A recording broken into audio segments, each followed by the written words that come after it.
Thank you, Mr. Chairman. I appreciate you having the hearing. I think this hearing will illustrate the differences between our side and yours about a problem we have in common. Nobody wants unaccompanied children to be abused, to be put in labor environments that are unhealthy. Bottom line is the policies of this administration, Mr. Chairman, are not working. In FY 2022, there were 33,239 unaccompanied minor encounters at our border. In FY 22, 2 years later, it's 152,057. There's been a 357% increase regarding unaccompanied minors at our border. Have you ever asked what happened? You should. We all want children to be well taken care of, but have you ever asked the question, what is it in the last 2 years that's driven the numbers up 357%? It's policy. The Biden administration has a policy that if you're an unaccompanied child not from Canada or Mexico, you will not be sent back to the country of origin. In FY 2022, the average age of an unaccompanied minor was around 14, 64% were boys. The countries of origin, 47% from Honduras, 29% from El Salvador, and others 11%. Guatemala 47%, Honduras 29%, El Salvador 13%. These three countries make up the bulk of unaccompanied minor encounters at the border. Now, why is that? If you're an unaccompanied minor from that country, you're not sent back, and people know it. You're located in the United States at taxpayer expense. You're enticing more, not less. Here's a solution. Have a consistent policy. Send children back to their home country, even if they're not from Mexico or Canada. This will stop overnight. The journey to get here is hell on earth. Only God knows what happens to young girls in particular. So the reason we wanted this hearing is to highlight the problem and ask the Biden administration to consider changing policy. They have changed policy regarding post-Title 42.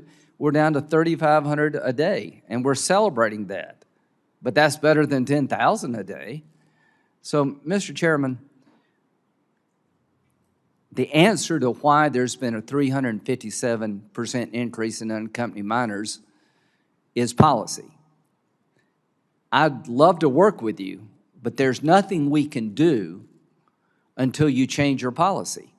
The three countries I just named have figured out that if you can get an unaccompanied minor here in the United States, they never leave.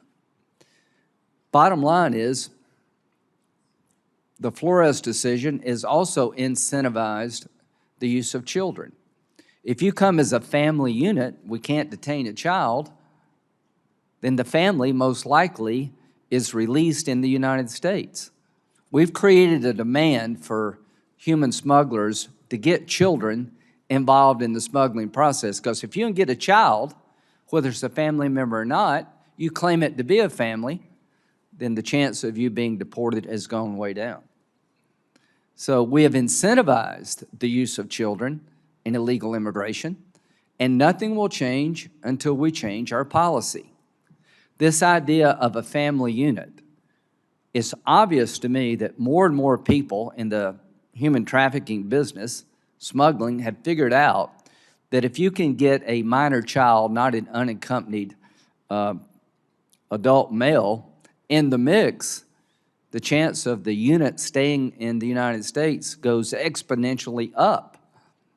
So as we talk about the abuse, we all agree is bad.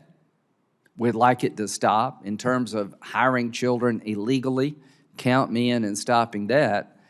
But the reason we wanted this hearing is to try to persuade our friends on the other side that the policy choices of the Biden administration are creating an unending flow of children to this country.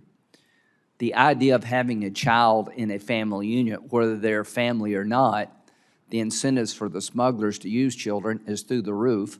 And we're now seeing children be recycled that came here, released in the United States, sent back to the country of origin, and the smugglers use them yet again. You're never going to break this cycle until you change policy. And there'll never be an immigration deal that codifies this strategy. So a good faith step in immigration problems is to change policy regarding unaccompanied minors. It's in the minor child's interest, and it's in our national security interest, and it's in our interest as a nation. This needs to change and stop, and a 357% increase in the last 2 years is going to continue in perpetuity until we change policy. Senator Graham, as you often say, count me in.